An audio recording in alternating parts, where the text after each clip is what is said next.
de quem quer que seja. Por isso, concluindo aqui a reflexão, o Paulo fala aqui em Gálatas.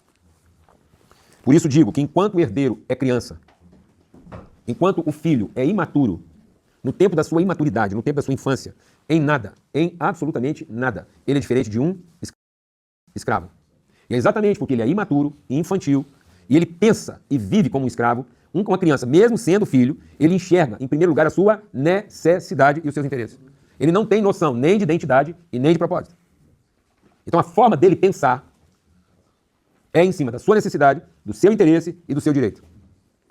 Então a linha de raciocínio a ser vencida, a transição espiritual é quando eu cruzo a linha da necessidade, do interesse e do direito.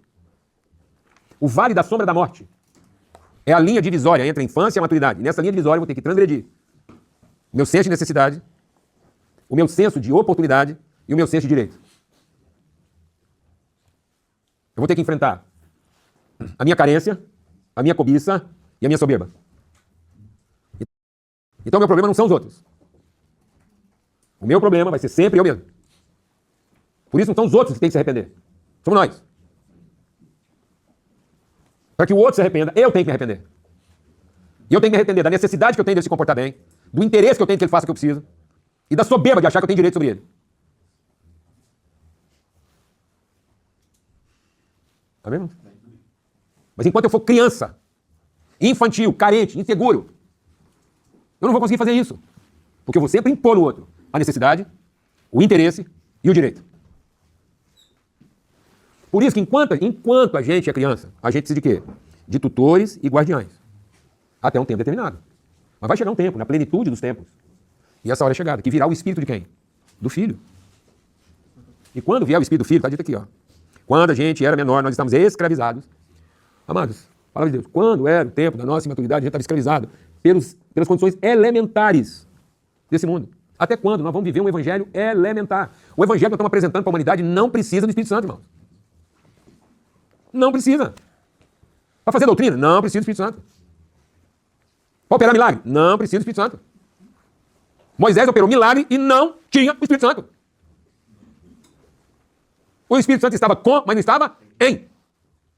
O Espírito Santo cooperou com Moisés. Como cooperou com Elias em descer fogo do céu. Não, mas os magos não tinham. Os magos que nem crente eram, operavam sinal. Porque o dom é irrevogável. Uma pessoa para operar milagre tem que ter o dom. E o dom foi dado para quem Deus quis dar. E o cara pode estar em pecado, que ele não perde o quê? O dom. Então, para preparar uma boa mensagem, não precisa do Espírito Santo. Para operar um milagre, também não precisa. Para resolver os problemas da humanidade, também não precisa. Mas para amar, só o Espírito Santo. Para precisar de alguém, não precisa do Espírito Santo.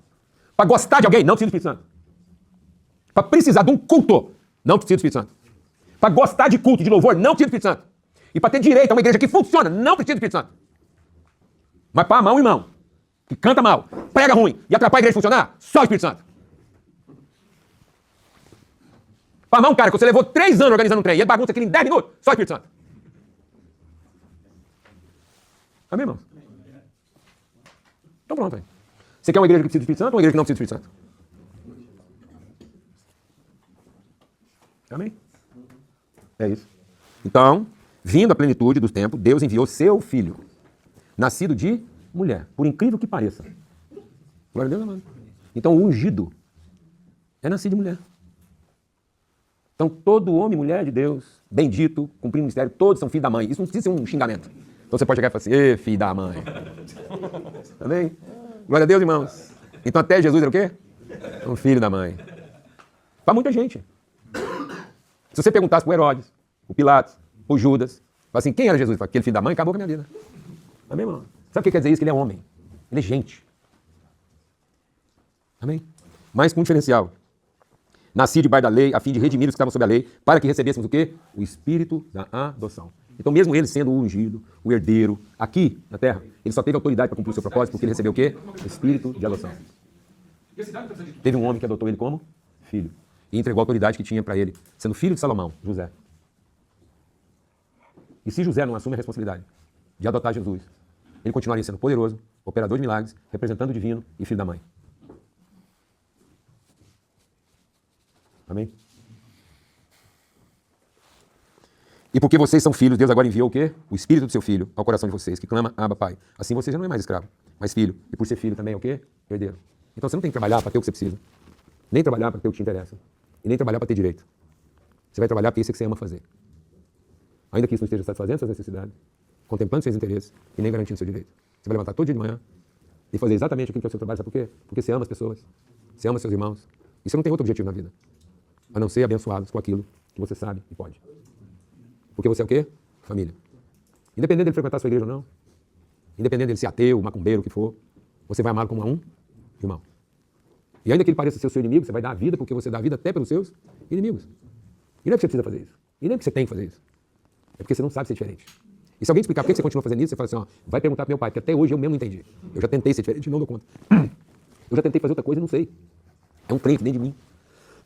Amém? Porque nós não recebemos mais o espírito de escravidão.